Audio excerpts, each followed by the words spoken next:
hidráulica.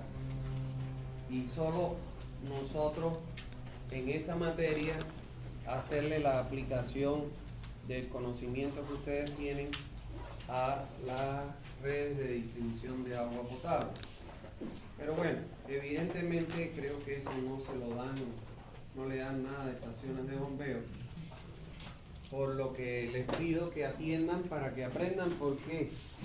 Porque todo lo que ustedes van a encontrar en su vida profesional, desde un edificio van a tener que utilizar bombeo, en una industria, en una red de distribución. O sea, el bombeo es muy importante en la vida profesional que ustedes van a tener. Entonces, es importante que aprendan esto.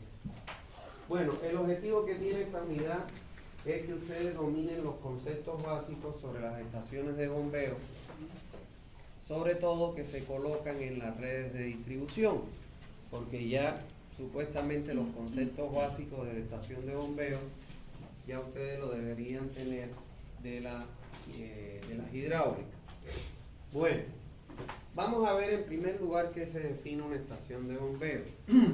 Bueno, una estación de bombeo no es más que, como vemos acá, un espacio físico donde se ubican un conjunto de equipos, que son las bombas, y dispositivos acoplados a esos equipos que me van a permitir conducir el agua de un nivel inferior a una cota superior, o también, porque muchas veces solo pensamos cuando colocamos una bomba que vamos a elevar el agua de una cota inferior a una cota superior, como ocurre, por ejemplo, en los pozos que perforamos, donde metemos una bomba para elevar el agua a un tanque o bombear directo a la red.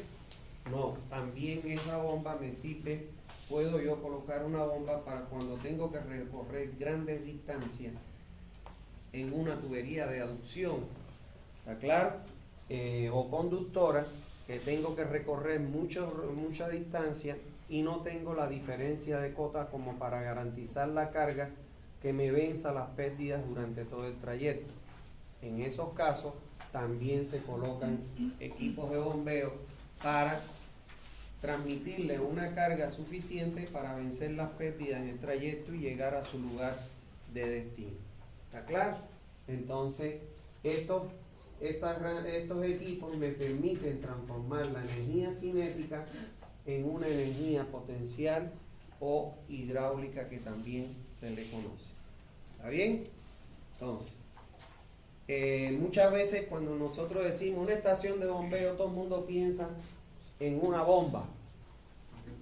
Y no, una estación de bombeo es un complemento donde usted coloca equipos, tuberías, accesorios que me permiten realizar estas actividades, de llevar el agua a una cota inferior o una superior, o de transportarla grandes distancias.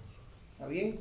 Fíjense ustedes que tiene no solo los equipos de bombeo, no solo las tuberías, sino también tiene una serie de infraestructuras para proteger ese equipamiento que nosotros tenemos en esta estación. ¿Cuáles son los elementos que pueden conformar una estación de bombeo? Bueno, en primer lugar, según el tipo de estación de bombeo, se puede tener el bombeo del agua desde un pozo. Este es el caso que nosotros ocupamos, en el caso de Santa Cruz, que se perfora un pozo para llegar al acuífero y colocar un equipo en el acuífero y bombear el agua, ya sea al tanque elevado o directo a la red de distribución. O puedo también tener una estación de bombeo de donde bombee desde un tanque de almacenamiento o cámara de almacenamiento. No sé si ustedes se han fijado cuando van por el cuarto anillo de la doble vía La Guardia, o por el tercer anillo de la Paraguay, que Zaguapar tiene unos tanques grandes, sacan el agua con bomba al tanque y del tanque bombean a la red. O sea, es este caso, de donde usted almacena una cantidad de agua, o es el caso de una cisterna para elevar el agua a un tanque elevado en un edificio. Es un caso donde usted almacena agua en un depósito para ser bombeada a otro lugar. ¿Está claro? Entonces, dependiendo de ello, pues lógicamente el tipo de estación va a depender del tipo de bombeo que usted vaya a realizar, ya sea de un acuífero a través de un pozo perforado o de un tanque de almacenamiento cisterna. Por otro lado, la estación de bombeo debe contar con una tubería de succión si corresponde. Y atiendan acá porque esto es importante. Nosotros vamos a tener dos tipos de bombas fundamentales, que son las bombas de eje horizontal y las bombas de eje vertical. Cuando nosotros hablamos de bombas de eje horizontal, nos estamos refiriendo a lo que se conocen como las bombas centrífugas. Estas bombas centrífugas tienen una tubería de succión y tienen una tubería de impulsión. Esta sería mi tubería de succión y esta sería mi tubería de impulsión. Ahora, cuando nosotros tenemos un pozo perforado y colocamos una bomba sumergible,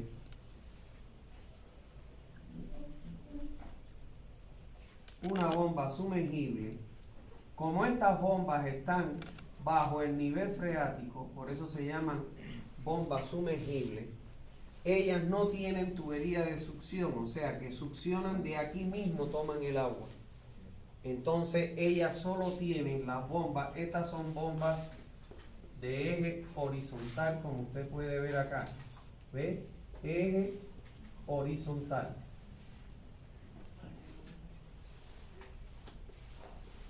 Y estas son bombas, como usted puede ver acá, de eje vertical. Son de eje vertical.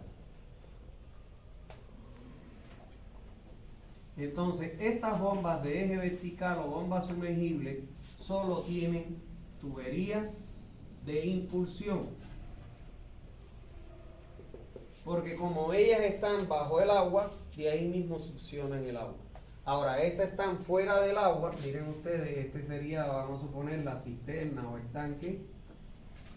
Este es el nivel del agua. Entonces, ellas tienen una tubería que succiona el agua para impulsarla mediante una tubería de impulsión. Aquí succionan directamente del agua y solo tienen tubería de impulsión. ¿Está claro? Eso es importante que ustedes tengan presente. Bueno, ahora dice, tubería de succión sí corresponde. ¿Dónde correspondería una tubería de succión? ¿En qué tipo de bomba? En la horizontal, que son las bombas centrífugas. Las bombas de eje vertical no tienen tubería de succión. ¿Está bien?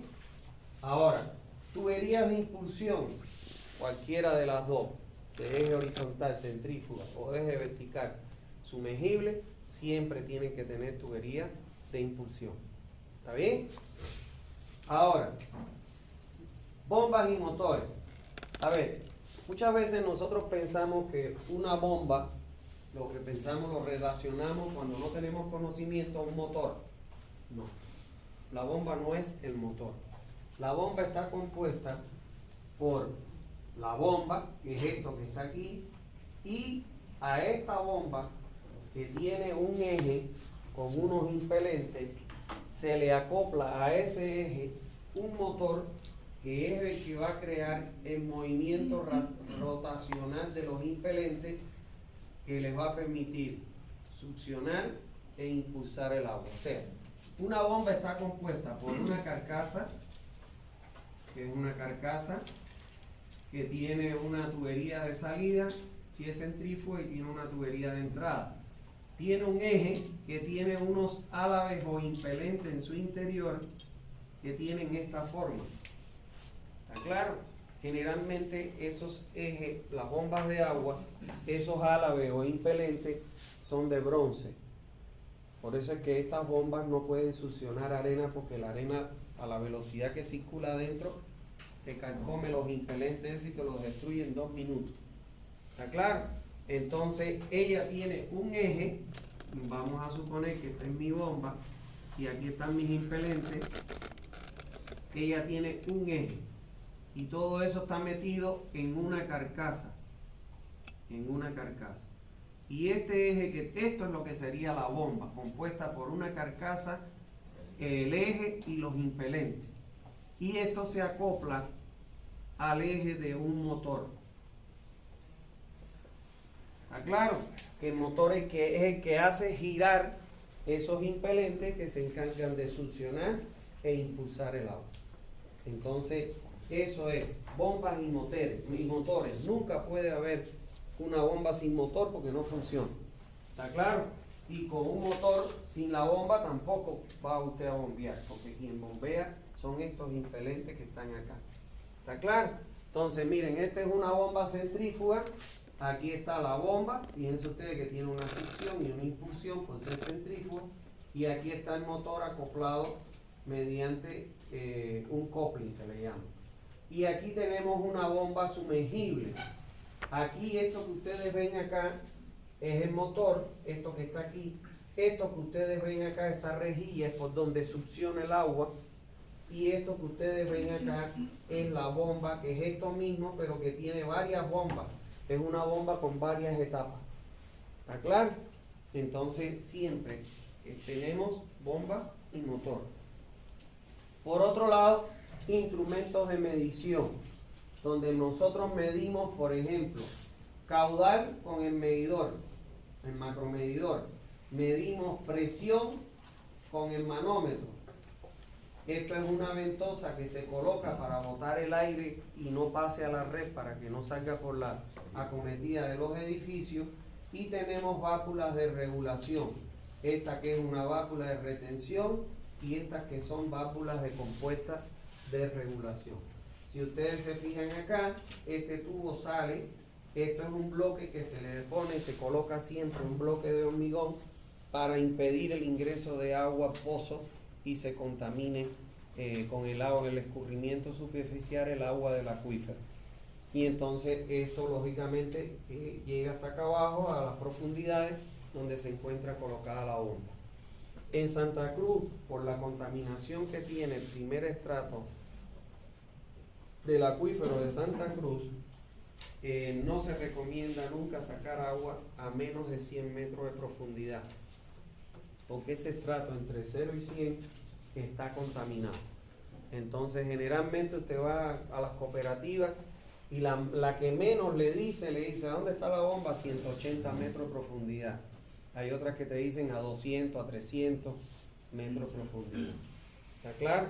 Entonces para sacar está la bomba, que es esta, y esta bomba aquí se acopla a tuberías, que es la tubería de impulsión, y para sacarlo se usan grúas de alto tonelaje para poder izar todas esas tuberías y sacando de a poco la bomba del pozo.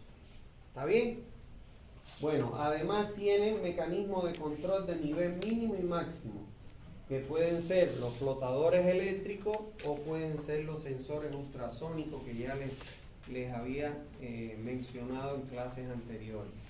Esto te permite controlar que cuando llega a un nivel mínimo la bomba se enciende y cuando no llega a un nivel máximo se apague la bomba para que no se produzca el rebalse del agua. ¿Está bien? Bueno, además tienen sistema de alimentación de energía. Lógicamente, la bomba no necesita energía. Quien necesita energía, ¿quién es? El motor que está acoplado. Entonces yo tengo que tener una pizarra de control que, como vemos aquí, tiene el rojo, tiene un botón rojo que es el apagado y el verde que es el encendido. Pero además tiene aquí, como ustedes ven, como si fuera un botón. Y entonces ese botón tiene 3 opciones. Usted lo puede poner manual.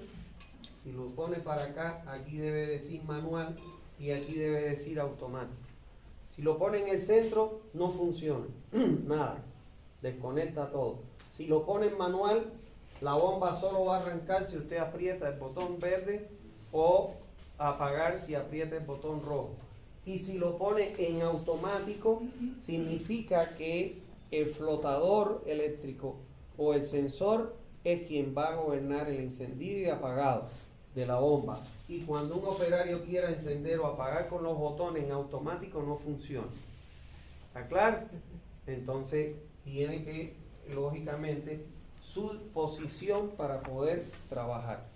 Además de esta pizarra de control, acá adentro, antiguamente se colocaban lo que se conocen comúnmente como fusibles, de manera tal que cuando venga un exceso de la energía, para que no se queme el motor, ¡pac!, se disparaba, se cortaba el fusible. Hoy le llaman guardamotor. Son unos aparatos que se colocan adentro, que lo que hacen es la misma función del fusible. Cuando llega un exceso de voltaje, ¡pac!, se dispara el guardamotor y lo protege que ese alto voltaje no llegue al motor y pueda quemar sobre todo su enrollado. ¿Está bien? Y además tienen una palanca para desconectar o conectar la corriente. O sea, cuando usted va a trabajar en la bomba, usted baja esa palanca de manera tal que todo el sistema queda desconectado de la corriente para prever la seguridad de los operarios. ¿Está bien? Bueno, además debe tener un sistema de ventilación. ¿Por qué? Porque las bombas, si usted coloca bombas centrífugas, lógicamente que esas bombas centrífugas van a ir encima de la superficie del terreno y tiene que usted ventilarla porque ese motor se calienta con el trabajo continuo. Si la tiene sumergida no hay problema porque la propia ventilación la da el agua que la rodea, que la rodea, en este caso, a la bomba. Entonces se colocan sistemas de ventilación, instalaciones para la operación y protección. Generalmente se construye mínimamente una pequeña oficina para el operario que está ahí, mientras esté ahí en la estación de bomberos, esté en su oficina tomando apuntes o lo que tenga que realizar dentro de su actividad en la estación de bomberos. Por otro lado, sistemas de comunicación. ¿Por qué? Porque muchas veces las estaciones de bomberos, si ustedes se han fijado, Zaguapá está en el segundo anillo, por allá por la Santo Dumont, ¿no? Y sin embargo tiene, por ejemplo, allá en la Paraguay, tercer anillo, tiene estaciones de bombeo. Entonces hay que tener un sistema para que en caso de una rotura avisen a las oficinas, por favor mande el eléctrico, mande el mecánico, lo que sea, para que repare el equipo. ¿Está bien? Por otro lado deben tener cerco de operación. ¿Qué es lo que pasa? Que ahí generalmente, bueno, pues se trabaja con corriente de alto voltaje. Y bueno, hay que ponerle un cerco de protección con la debida señalización que indique que prohibido el ingreso a personas ajenas, peligro, alto voltaje, etcétera, para que no vaya a ocurrir un accidente. Ahí no puede ingresar nadie más que no sea el operador de la estación. Y además deben tener un equipamiento para el montaje, mantenimiento y reparación. Cuando estamos hablando de cisternas, de los edificios, para sacar las bombas, con un trípode y con eso que ustedes utilizan para hacer los ensayos, esos SPT, es suficiente. Pero por ejemplo, para sacar las bombas que están en las estaciones, en los pozos perforados acá en Santa Cruz, como están a más de 100 metros, no puede con un tecle, se va a morir. Se usan grúas de alto tonelaje. O sea, ellos cuando van a sacar una bomba, para darle mantenimiento, para cambiarla, lo que sea, contratan grúas de alto tonelaje que vengan y empiecen a sacar esas tuberías. Ahora, es importante siempre tener una guía. Se le coloca una guía de manera que el tubo suba sobre esa guía, porque si no, cualquier movimiento que tenga puede golpear el encamisado del pozo y ya por ahí te penetra arena y perdiste toda la inversión. ¿Está bien? Es muy cuidadoso el proceso de extracción de una bomba. Bueno, vamos a ver en el punto 8.3 dónde o qué requisitos nosotros tenemos que tener en cuenta a la hora de ubicar una estación de bombeo. Bueno, en la selección del sitio para la ubicación de la estación de bombeo, ¿pero la una de aquí? Pasa. Tienes que llegar temprano. En la ubicación de un sitio para la estación de bombeo se deben considerar los siguientes aspectos. Primero, señores, tiene que tener un fácil acceso. Porque donde voy a colocar una estación de bombeo, yo tengo que llegar con materiales para construir, tengo que llegar con tubería, tengo que llegar con bombas. Entonces, el acceso al lugar tiene que ser fácil. Ya después, en etapa de operación, tiene que tener la facilidad del lugar para que el operario pueda ir y venir a su centro laboral, que sería la estación de bombeo. Por otro lugar, debe colocarse una protección de la calidad del agua.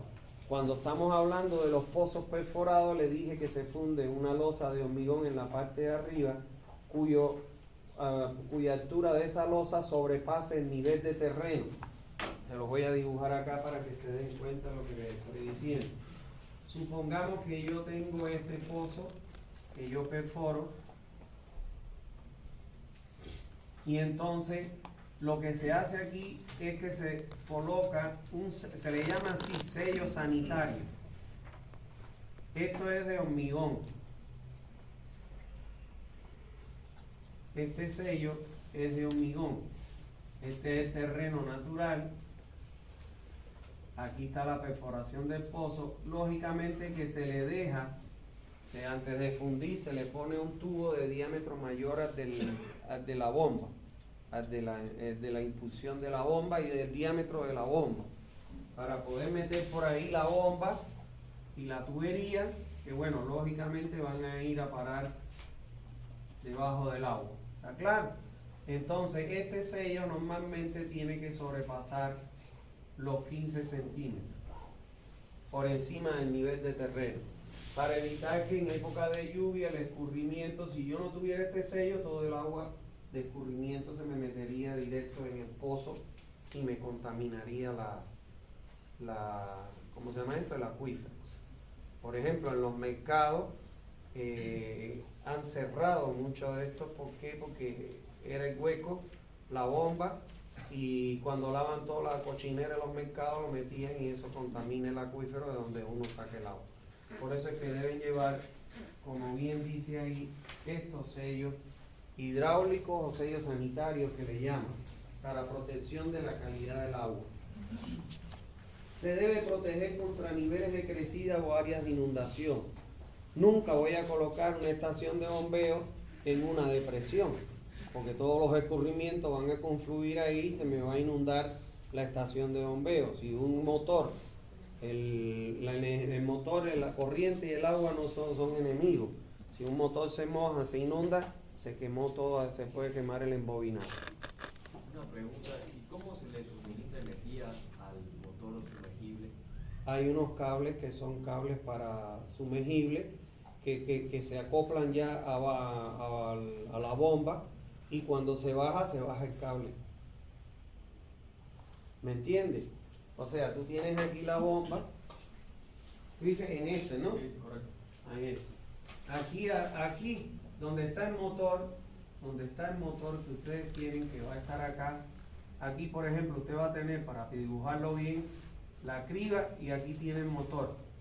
Entonces en este motor aquí, usted le fija esos cables, y cuando baja la bomba, ese cable viene aquí y viene a la pizarra de control. Son cables hechos para sumergirse en el agua sin ningún problema. Con cables herméticamente sellados. ¿Está bien? Eso es. Bueno, debe tener protección contra la crecida de los niveles. No se les ocurra nunca en una depresión colocar una estación elevadora o una estación de bombeo. ¿Por qué? Porque se le va a inundar de agua y pierde toda la inversión. Por otro lado, que donde no haya peligro de interrupción por servicios de incendio o por problemas de incendio. Por ejemplo, imagínense que sea un lugar que por las características del clima, de la sequedad, etcétera, se pueda frecuentemente provocarse un incendio. Entonces no colocarlo ahí, porque se te va a quemar la estación y vas a perder toda la inversión. Disponibilidad de energía eléctrica o combustible. Siempre a la hora de buscar la ubicación de una estación de bombeo, recuérdense que los equipos de las bombas necesitan energía eléctrica. Pero además, si le voy a hacer una caseta de bombeo, también necesito luz.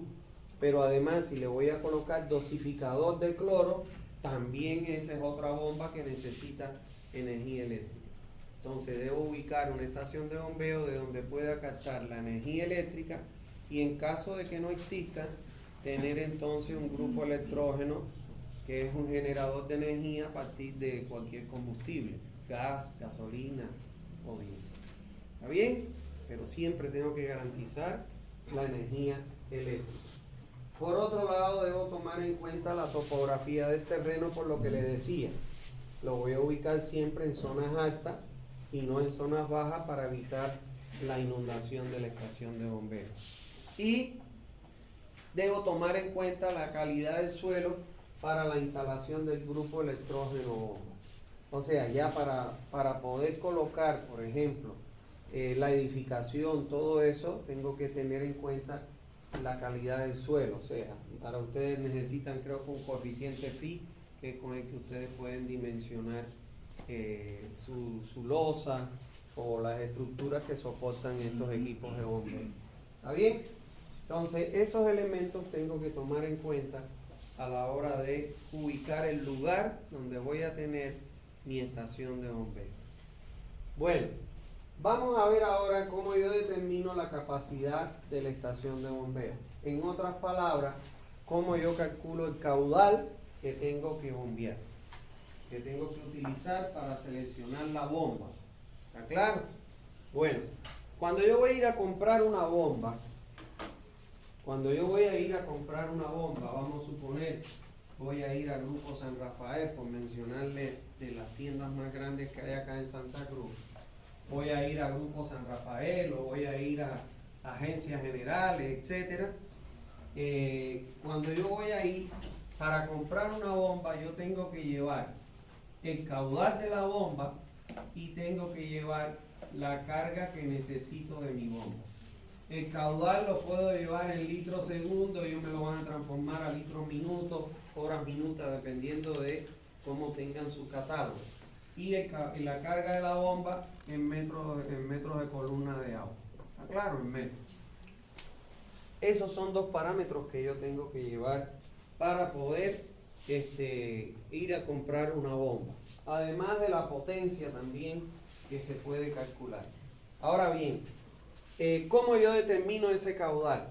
Bueno, para el cálculo del caudal de la bomba y de la tubería de impulsión que debe tener en esa bomba, se debe tener en cuenta si el sistema incluye o no almacenamiento posterior.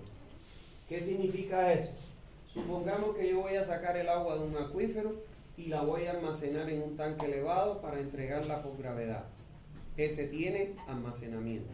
Ahora, supongamos que yo voy a sacar el agua de un acuífero y la voy a incorporar directo a la red porque la altura de tanque que necesito es muy grande y no se justifica. Entonces, esa es la condición que yo analizo. Si se incluye tanque, o sea, si voy a bombear a un tanque para del tanque entregar por gravedad, entonces el caudal de la bomba yo lo determino por esta expresión. El caudal de la bomba va a ser igual al consumo máximo diario que ustedes ya saben calcular, multiplicado por las 24 horas que tiene un día, dividido el número de las horas de bombeo que usted va a realizar. ¿Está claro? Generalmente cuando usted bombea un tanque, las horas de bombeo oscilan entre las 6 a 8 horas. O sea, normalmente lo que se adopta son 8 horas de bombeo. De manera que usted llene el tanque y el resto de las 24 entregue por gravedad. ¿Está claro? Ahora, si no tenemos tanque, o sea que vamos a bombear directo del pozo a la red porque no se justifica colocar tanque, ahí no queda otra que el caudal de bombeo va a ser igual a ¿quién?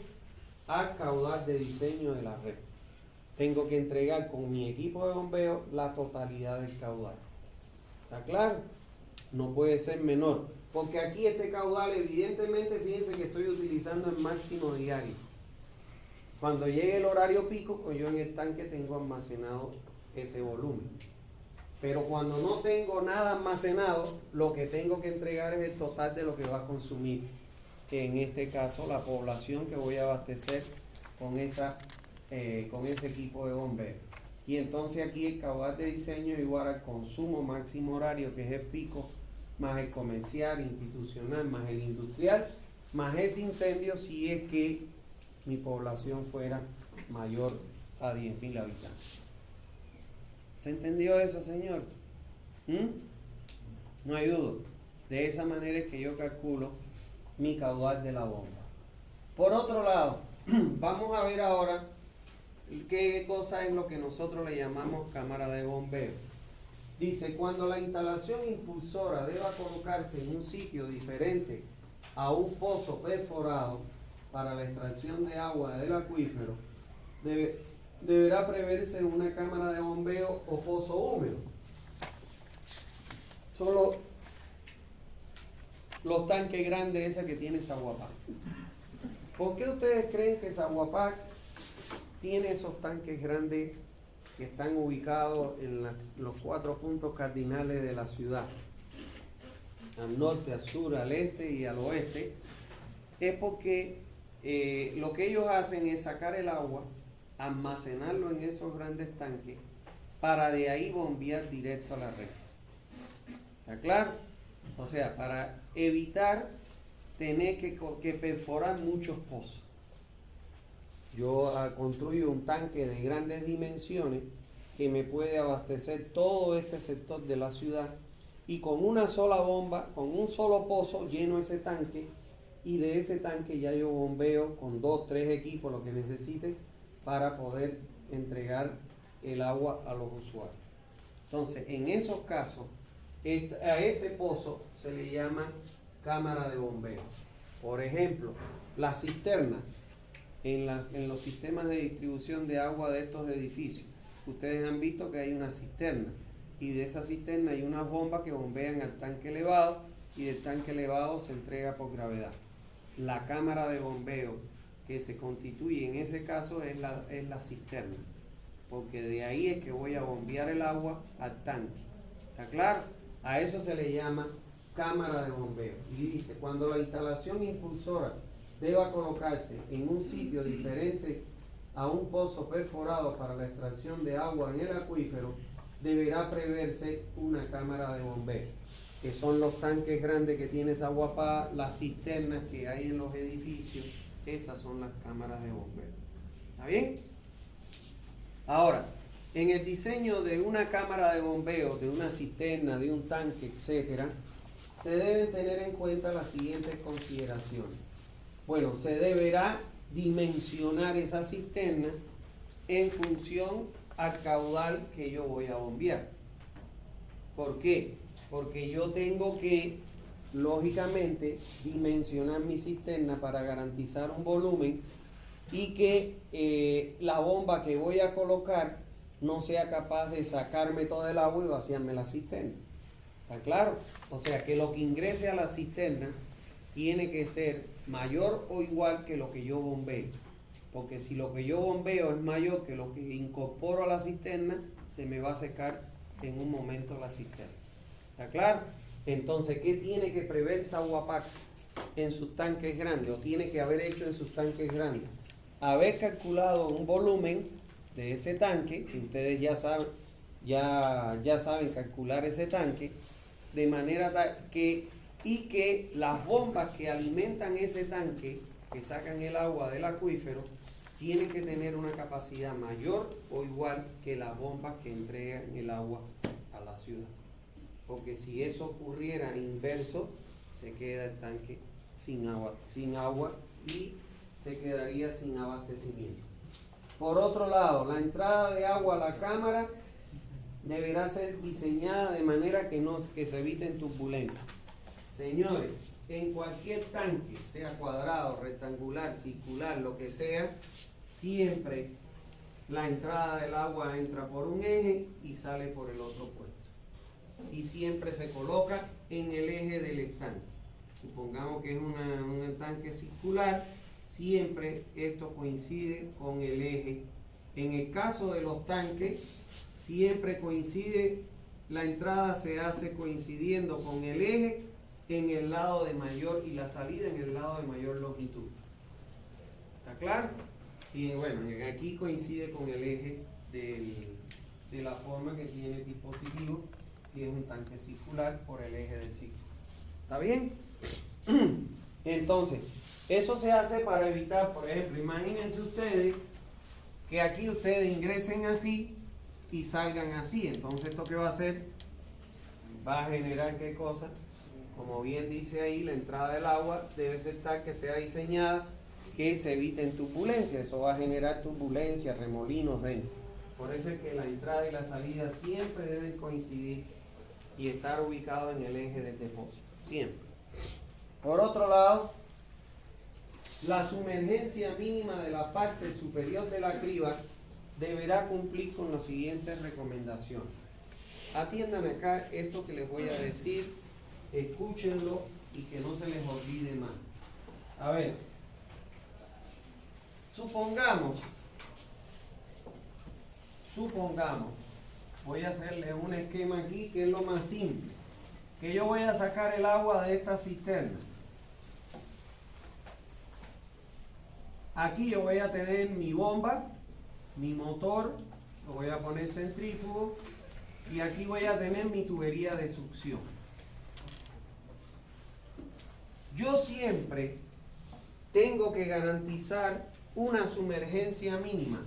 ¿Cuál es mi sumergencia mínima? Es la que me va a definir el nivel mínimo del agua en ese embalse, en ese depósito. Y esa sumergencia mínima tiene que ser tal, si esta es mi criba, la criba, y este es mi tubo de succión,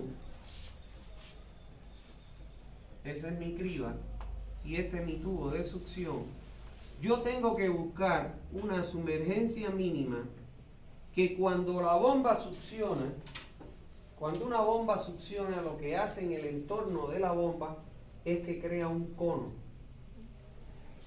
Lleguen a su casa para que vean ese cono que yo les digo, cojan el lavamanos, la lavandería, échenle agua, llénenla y sáquenle el tapón y ustedes van a ver que se hace un cono. ¿No ves? Entonces, el peligro ¿cuál está? Esta sumergencia mínima es medida desde el nivel del agua hasta la parte superior de la criba. Esa sumergencia mínima. La sumergencia mínima es aquella que me garantice que ese cono nunca sobrepase la altura, la profundidad a la que se encuentra la parte superior de la criba. ¿Por qué? Porque si yo bajo esto, ¿qué me va a pasar? Que este cono me puede hacer esto aquí. Porque no le he dado la sumergencia mínima a la criba. Y cuando el cono se mete y me deja descubierto ya la criba, ¿qué es lo que va a pasar ahí? Va a succionar aire. O sea, la bomba succiona aire en vez de agua. Y cuando una bomba succiona aire en vez de agua, se acelera el motor y se quema el enrollado del motor. Pierdes la bomba, pero un momento. Entonces, esta sumergencia mínima siempre es importante calcularla para saber cuánto voy a sumergir la criba o el tubo de succión o la bomba sumergible por debajo del nivel del agua para que el cono de abatimiento nunca me llegue a, como dirían ustedes acá, a empelotar la criba. Porque si me la deja sin agua, succiona aire, se acelera el motor y se quema el enrollado. Pierde la bomba en 2 patadas. ¿Está claro? Es como cuando usted tiene una bomba centrífuga y no ceba esto, no lo llena de agua. ¿Qué es lo que sucede? Cuando usted la echa a arrancar, lo primero que va a absorber, ¿qué cosa es? El aire, porque no tiene agua. Y entonces se acelera el motor y se te quema la bomba en nada. Se te quema la bomba y la perdiste la inversión. ¿Está claro? Entonces, siempre que nosotros vamos a colocar equipos de bombeo, debemos garantizar una sumergencia mínima. Que la hidráulica o la bibliografía me recomienda calcular la sumergencia mínima para dos condiciones. Una, para impedir el ingreso de aire, o sea, para evitar que el cono se meta por debajo de la criba y succione aire, y otra para garantizar que funcione hidráulicamente bien ese tipo de bombeo. Entonces, yo voy por estas dos fórmulas a calcular siempre dos valores de sumergencia. Vamos a suponer que yo calculo para la condición hidráulica,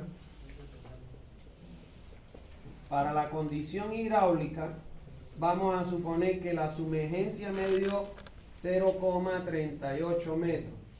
O sea que tengo que sumergir la criba, la parte superior de la criba, 38 centímetros por debajo del nivel del agua. Y para impedir el ingreso de aire,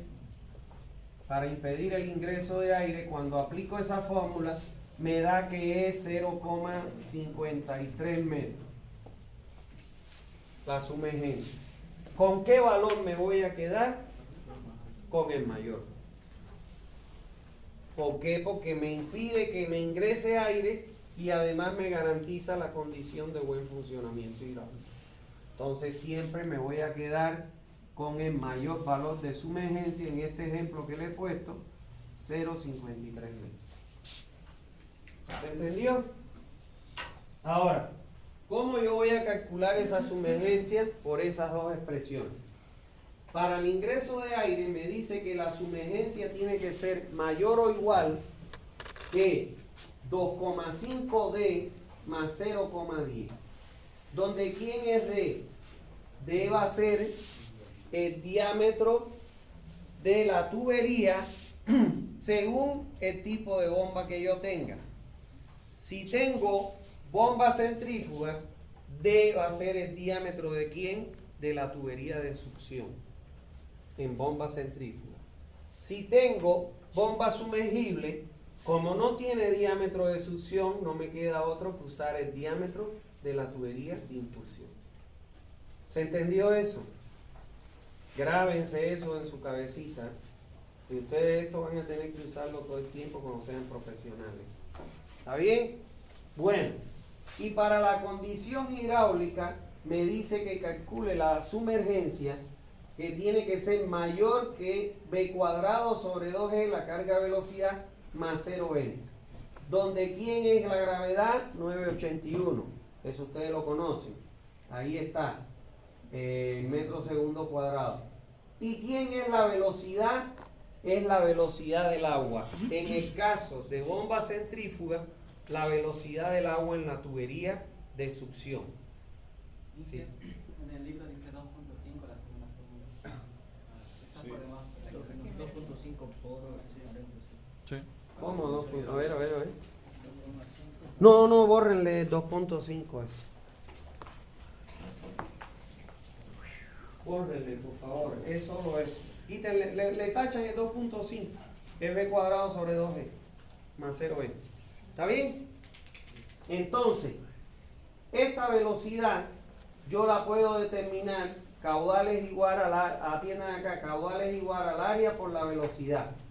El área del tubo es pi de 2 sobre 4. Si estoy en una bomba centrífuga, D vuelve a ser el diámetro de la tubería de succión. Si estoy en una bomba sumergible, este valor de D que está aquí es el diámetro de la tubería de impulsión. Y el caudal es el caudal que voy a bombear, que ya aprendimos a calcularlo. Y bueno, pi y 4 que son constantes. ¿Está bien? No hay duda. Ahora, de esos dos valores, me voy a adoptar como sumergencia definitiva el mayor de los dos. Porque el mayor me garantiza las dos condiciones. ¿Se entendió eso, señores? Bien. Eso es clave, porque pierden una inversión, pero al momento. Si su sumergencia, usted coloca la criba con una sumergencia menor que la que necesita, el cono se mete por debajo y la bomba succiona aire, trabaja vacío y se les quema. Perdieron la plata de una bomba. ¿Está bien? Bueno, seguimos. Y aquí está la representación de lo que yo les decía, ¿ven? Aquí nunca el cono de abatimiento me puede sobrepasar la criba, porque si se sobrepasa, me succiona aire y trabaja pasivo y se quema el motor. ¿Está bien?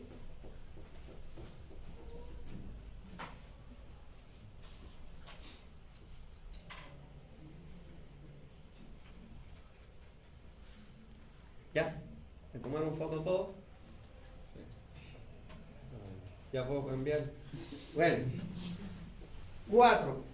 Es conveniente que exista una altura mínima de sobre 2 entre, este es en el caso de que nosotros tengamos una cisterna, un tanque de almacenamiento. Siempre se recomienda que debemos tener una separación o altura mínima medida desde la losa de fondo del depósito de la parte inferior de la criba. Les explico qué quiere decir eso. Supongamos que esta es mi cisterna. Yo esto no lo debo hacer nunca. Por ejemplo, apoyar la criba sobre la superficie de la losa. ¿Por qué? Porque esta criba, si usted la ve en perfil, es así. O sea, tiene su cribado. Pero si la ve en planta, es así también. ¿Qué quiere decir? Que ella lo mismo succiona por los costados que succiona por abajo. Entonces, si yo le tapo la parte de abajo, se la pego a la losa, estoy limitando el área de ingreso de succión y eso puede traer problemas en el funcionamiento de la bomba. Entonces, yo siempre debo separarla una distancia, preferiblemente que sea de D sobre 2. Donde D, ¿quién es? El diámetro de la tubería de succión si estamos en bomba centrífuga, o el diámetro de la tubería de impulsión si estamos con bomba sumergible. ¿Está bien? Bueno, es conveniente que exista una separación mínima de D sobre 2 entre las paredes del pozo de bombeo y la tubería. Este es más aplicable, o sea, yo siempre tengo que separar de la pared igual, una separación D sobre 2, porque si yo la apoyo en la pared, estoy restringiendo el área de succión. En el caso de los pozos perforados y las bombas sumergibles, esto es importantísimo. ¿Está claro? ¿Por qué? Porque si usted no deja esta separación de aquí, ¿esto qué le va a permitir a usted obtener? El diámetro de su pozo. ¿A qué va a ser igual el diámetro de su pozo? A 2 veces el diámetro de la tubería de succión de la bomba que voy a colocar yo en mi pozo. Acá suele suceder que le dicen, voy a colocar un tubo de 4, voy a colocar una bomba de 4 pulgadas, perfórame el pozo de 4 pulgadas. Y entonces es como meter con calzador su bomba. Entonces cualquier desviación que tenga esa bomba por la forma en que lo está introduciendo, te golpea ¿cómo se llama esto? El encamisado, que generalmente es de PVC, te lo rompe y por ahí empieza a entrar arena, material, y te destruye el equipo de bombeo. Y toda la inversión la perdiste. Yo tengo un amigo mío acá, él es especialista en eso, en que les falle siempre la bomba y los pozos. Increíble. Mira que se lo he dicho 1000 veces, debes ponerle una guía. O sea, lo que se debe hacer cuando uno va a meter una bomba, lo que se debe hacer, si este es tu pozo, tú debes tener una guía, que es un tubo. Vamos a suponer que tú vas a poner un tubo aquí, y tú le pones una guía de un tubo de un diámetro mayor, poquito mayor, de manera tal que eso entre por esa guía y no le permita este movimiento. Porque cuando usted ya lo pasa por aquí, esto ya le impide que esto acá abajo se pueda mover. ¿Me entiende lo que le quiero decir?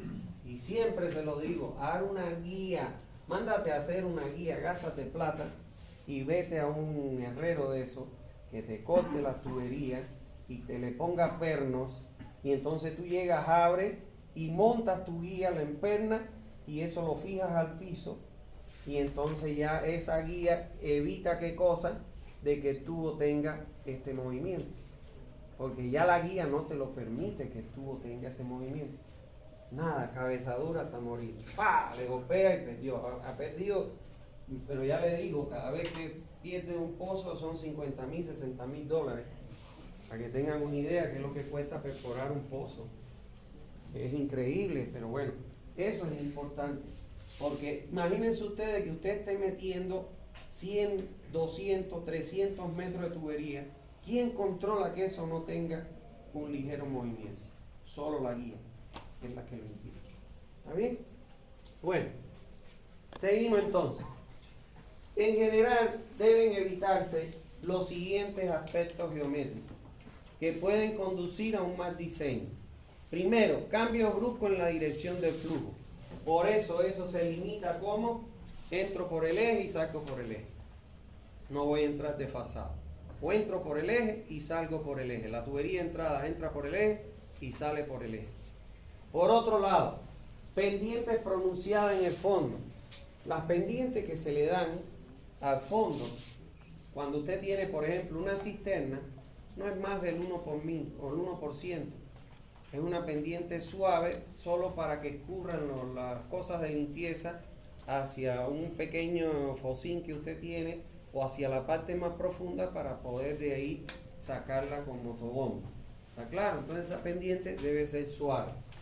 Por otro lado, distribución asimétrica del flujo. O sea, que entre por un eje y salga por el eje en la misma dirección. Por otro lado, entrada pozo de bombeo por encima de la superficie. Tratar de evitar de que el agua yo la tenga que descargar en el pozo de bombeo. Porque cuando cae el chorro me crea turbulencia y eso puede llegar a alcanzarme la bomba, la succión, y lógicamente traerme afectaciones en el funcionamiento de la bomba. Por eso es que se colocan estas pequeñas, donde está la entrada, usted coloca estas pequeñas pantallas para que el agua disipe su energía y no me cree esa turbulencia. ¿Está claro? Eso es. Listo. 7. En función a la calidad del agua y a fin de no dañar las bombas, deben preverse rejillas de protección y desarenadores. Por ejemplo, cuando usted va a captar el agua de una fuente y la va a llevar a la planta, antes de que ingrese a la estación elevadora, usted tiene que sacarle las arenas a esa agua y sacarle todos los objetos flotantes. Vamos a suponer que usted va a captar agua desde un río. En el río usted va a encontrar sedimentos, puede encontrar arena, puede encontrar objetos flotantes. Tiene que cribar el agua y desarenarla para echarla en la cámara de bombeo para llevarla al resto de los tratamientos. Si usted no desarena, ya les dije, las bombas que se utilizan en agua, estos impelentes que les dibujé, que ya lo borré, esos impelentes son generalmente de bronce. Y el bronce es un material dúctil. Imagínense cuando entra esa agua dentro de esa carcasa, en esos impelentes, la turbulencia tan grande que hay adentro, que las arenas esas, lo que cuando usted zafa, nada más que te absorbe arena y ya después usted ve que no bombea. Y cuando saca la carcasa para ver los impelentes, no queda ningún álabe, se los comió toda la arena. O sea, los destruye. ¿Entiende? Entonces nunca un equipo de bombeo donde hay riesgo de que pueda ingresar arena a ese equipo de bombeo, se debe colocar porque enseguida lo pierde. Se come los álabes y los impelentes, y ya se llaman álabes o impelentes, y ya no sirve más. Porque ese es el que succiona e impulsa esos impelentes. Bueno, se deben prever dispositivos de rebose y limpieza para los pozos de bombeo.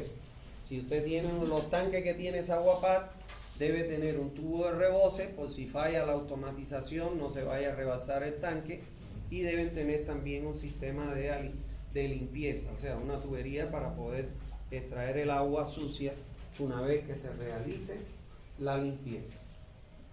Bueno, vamos a ver